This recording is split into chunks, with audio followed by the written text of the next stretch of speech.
While she may be best known for her country crooning, her investment in Dollywood has helped her become one of the richest musicians in the world.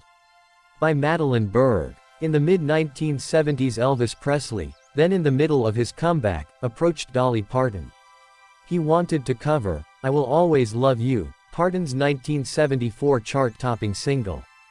Having the king of rock and roll cover one of her tunes seemed to be a no-brainer. But there was a catch. Presley's manager insisted that she sign over half the publishing rights.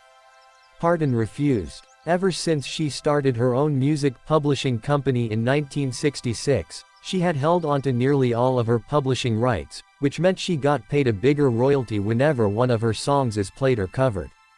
She wasn't about to change that, even for the king. The deal was called off.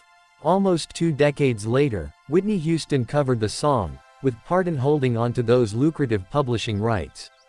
Every time it is played on the radio, purchased as a cassette or used in a film, Parton receives a publishing fee. The song has made her very rich. When Whitney Houston's version came out, "I made enough money to buy Graceland," she told Country Music Television in 2006. In actuality, she didn't buy Graceland, and instead invested some of the royalties from the song in a black community in Nashville by purchasing an office complex there.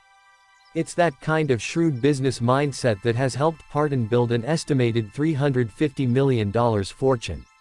And while her music catalog makes up about a third of that, her largest asset is Dollywood, the theme park in Pigeon Forge, Tennessee that she co-founded 35 years ago. It was one in a series of moves made by Parton, who has proved herself as talented a businesswoman as she is a singer-songwriter. At age 75, Parton remains as in demand as ever. In 2019, she signed a deal with licensing company IMG to expand her brand into consumer products. In 2020, she released her first holiday album in 30 years and starred in the Netflix film Christmas on the Square. Her TV movie Dolly Parton's Heartstrings, These Old Bones was nominated for an Emmy Award in July 2020. Last month, she launched her first ever perfume called Scent from Above, that's complete with a bedazzled bottle.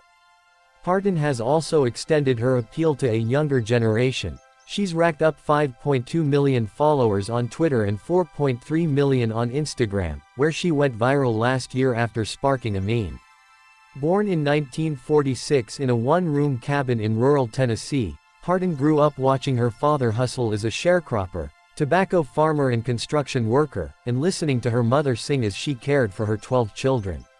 She began performing as a child, first in church and then on local television and radio stations, before moving to Nashville the day after her high school graduation in 1964 to pursue a career in the industry. She started as a songwriter, co-writing country hits with her uncle.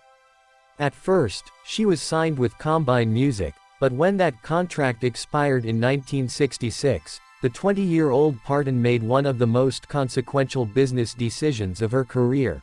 With her uncle, she founded her own publishing company.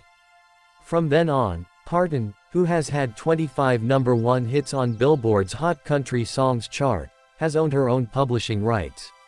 Since her debut album, 1967's Hello I'm Dolly, through her latest, 2020's A Holly Dolly Christmas, Parton has insisted on maintaining full ownership of her publishing rights and, with the exception of a handful of tracks, still owns them all.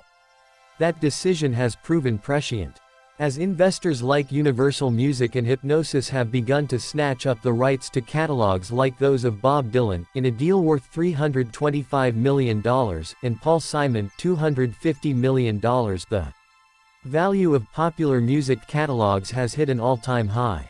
Parton's library of more than 3,000 song credits, including hits like 9 to 5 and Jolene, reportedly brings in between $6 million and $8 million in royalty payments each year. Forbes estimates her catalog, which she owns all of, is worth about $150 million. Her entry into the world of amusement parks was another wise decision.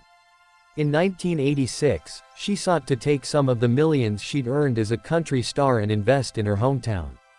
She partnered with Hershon Family Entertainment to transform their Eastern Tennessee amusement park, Silver Dollar City, into Dollywood, building Dolly-themed spots like Aunt Granny's Restaurant, the 450-seat back porch theater and the rafting ride Smoky Mountain River Rampage. With so many fans in the state where Parton grew up and her authentic connection to the nearby Smoky Mountains, the park was a natural hit. In its first season, Dollywood attracted 1.3 million visitors, a 75% increase over Silver Dollar City's season the year prior. The park is now Tennessee's most visited tourist attraction, drawing about 3 million visitors a year. Parton's 50% stake is worth about $165 million, Forbes estimates. It's a piece of Americana, says Evan Weiss, the chief operating officer of consultancy LW Hospitality Advisors, who has worked on projects in the region. Since 1986, the theme park has expanded in size. The company has spent $110 million on additions, and Parton is a co-owner of the nearby Splash Country Water Park. Parton's share is worth an estimated $20 million, the Dreamore Resort and Spa, $15 million, and 8 restaurants and dinner theaters in the area. The Dollywood company is currently working on building another hotel, Dollywood's Heartsong Lodge and Resort, in the region is the first in a $500 million 10-year investment across its properties. While it may seem counterintuitive, the pandemic might have actually helped Dollywood, says hospitality consultant Weiss, given the park's position in the market.